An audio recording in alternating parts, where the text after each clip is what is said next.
When photographs of Irungu, aka Jowie, hit social media recently, there was a lot of anger from Kenyans.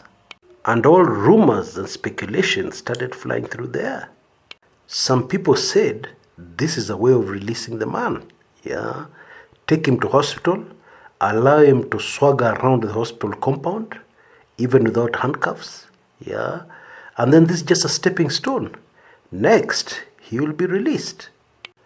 Now, I'm well aware of the fact that most Kenyans are very enraged, are still very enraged, at the very brutal murder of the late Monica Kimani. However, cut Jowie some slack. After all, he belongs to the human race. And the last time I checked, Kenya did not practice jungle law. Yes, everybody has to go through due process. Even the person you are very sure murdered, although you didn't see him. But even that person has to go through due process.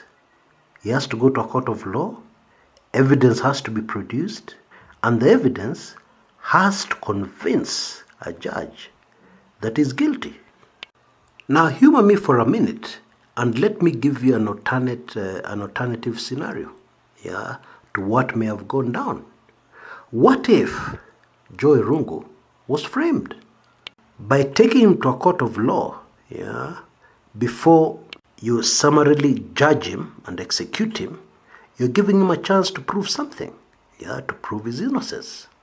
Lawyers can get out there, send out investigators, do their due diligence, and produce enough doubt, in the mind of the judge presiding over the case, so that he's released, so that his life is saved. Even if there's the slightest chance that Irungu is innocent, it is only fair, that he gets his day in court. The state has a lot of resources, they reach far and wide. So if indeed he's guilty, there should be no problem proving that he's guilty. But in case he's not guilty, he needs a chance to prove the same. Now, of course, I get it. Part of the anger in Kenyans is because of the character of the man, which has come out in the statements from the police, in the statement from witnesses, that we've witnessed so far.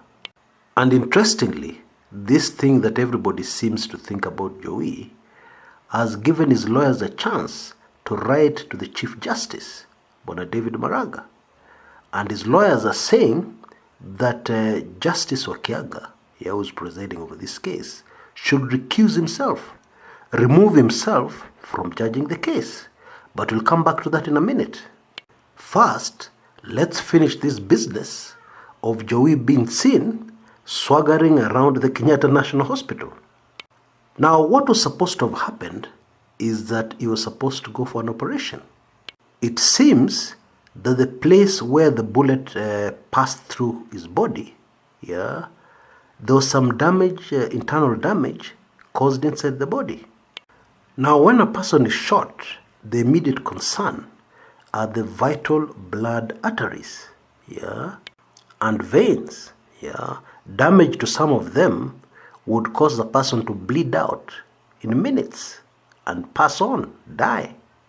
Now, obviously, this is not the kind of internal damage that Jowie got as a result of the bullet. The other danger is muscles, unlikely to be fatal, but very painful. But it would seem, and I'm totally speculating, I'm just ruling out this, ruling out that, the most likely reason for this operation may have to do with his nerves.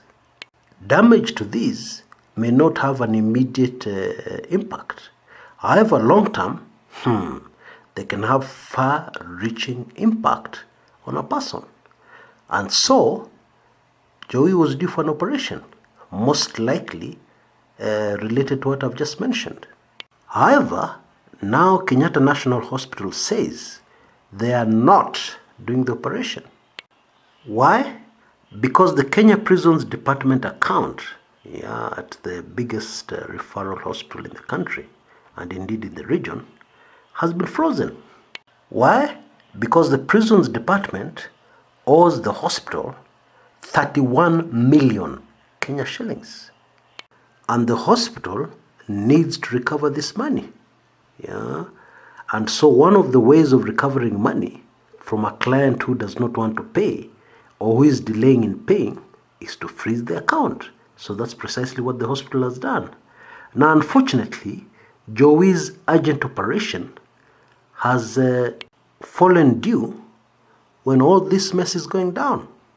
And so, at least for now, he will not be operated. Now, his family, of course, has paid some money to secure the operation. I believe it's quite a specialized operation. And they are very prepared to pay the rest of the money required for this young man to go through the operation. But there's a hitch. It is against the rules and regulations of Kenyatta National Hospital, because Jowie has been brought in by the prisons department. And therefore, according to the procedure at the hospital, there is no way they can allow a private citizen or somebody else or another entity to clear this bill. Yeah? Everything has to be paid through the prison service because the client is from the prison service. And so, it is a kind of procedural deadlock. The money is available to finance the operation, but the hospital won't take it. We wait to see what happens next on that front. But meanwhile, there's the other issue concerning Justice Wakiaga. Now, Jowie has protested in the strongest terms possible, through his lawyers of course, that the language used by Justice Wakiaga against him was not only uncalled for, but very uncouth. The accused person takes great exception to the use of phrases like woman eater. Jowie says he has never eaten a woman in his life. Male version of a slay queen? Jowie says, no way, that's not me. What Jowie wants, through his lawyers, is for this judge to recuse himself from presiding over this matter anymore. Now, if we were to be totally honest, without favoring anybody, even if it was you, and something happened to you, similar to what happened to Jowie when he was being denied bail, wouldn't you most probably have doubts as to whether you'd be able to receive a fair trial? And this is the long and short of precisely what Jowie's lawyers are saying. They even want disciplinary measures taken against Justice Wakiaga. Now, of course, that is a decision for legal experts, and people like Chief Justice Maraga. They, and only they, are best placed to make a decision on whether really it is true that this would affect the outcome of this murder trial, in a negative way against the accused. And most importantly, justice should not only be done, but very importantly, it should also be seen to be done. Now, in many other cases in the past, this is exactly what guilty people jump onto. I am not saying this is the case with Jowie. My point is, any judicial system should not leave any loopholes, where fingers can be pointed at judgments, or where fingers can be pointed at the lack of fairness in a trial. That should never arise. No matter how horrible you think the man facing trial is, you want to make it very clear to them, and even to the public, that they're getting a fair trial. So in case they are found guilty, it will be a fair trial. In case they are found not guilty, it will also be a fair trial. One also has to be very careful, not to leave loopholes, during a trial like this one, which can be pounced on by a defense team, when they appeal. A defense team can quietly collect instances, evidence of instances where there seems to be some unfairness.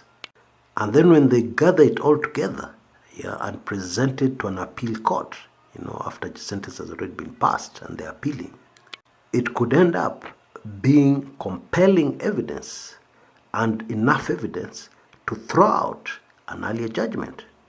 And so, all those concerned have to be super careful at this stage of the trial, and indeed throughout the trial.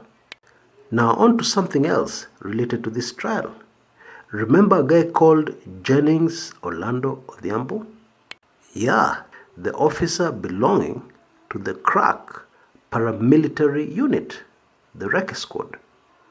He was with Jowie on the night of the murder, and investigators leaked out information in the public as they pursued this man as a possible suspect of the Monica Kimani murder.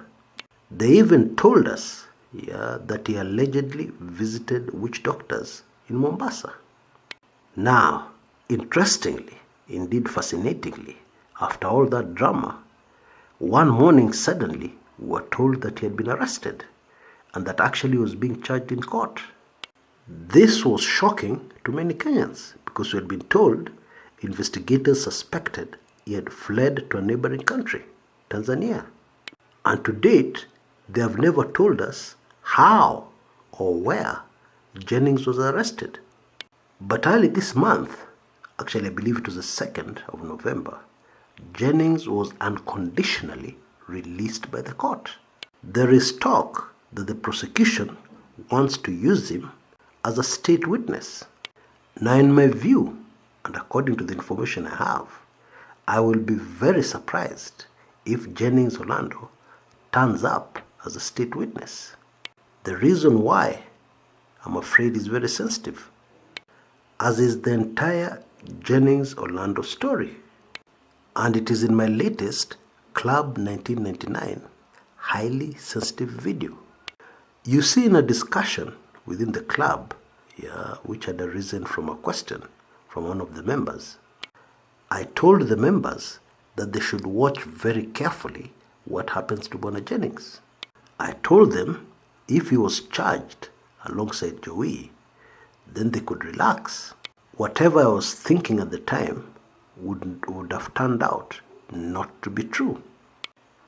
However, I said, if he was released or became a state witness, then it would speak volumes and would point in a certain direction concerning the murder of Monica Kimani. Now believe me, it gives me no joy to leave you guys hanging. But you have to understand, there's some certain types of information I can never share on this open public channel. I am really very sincerely sorry. However, it is not difficult to be a member of Club 1999. You can see on your screens right now all the information you need to become a member instantly. You see, when you send a blank email to the email address you see on your screens, you miss this at gmail.com, you will receive an instant automated response giving you full details. Now, I know some of you may worry that when you send an email to this email address, you'll have joined a mailing list where you'll be bombarded and disturbed and bothered all the time with emails. Nothing like that. I give you my word, once you send that email, we will never email you again. Unless of course you write to us. But we will never send you unsolicited email. Never ever.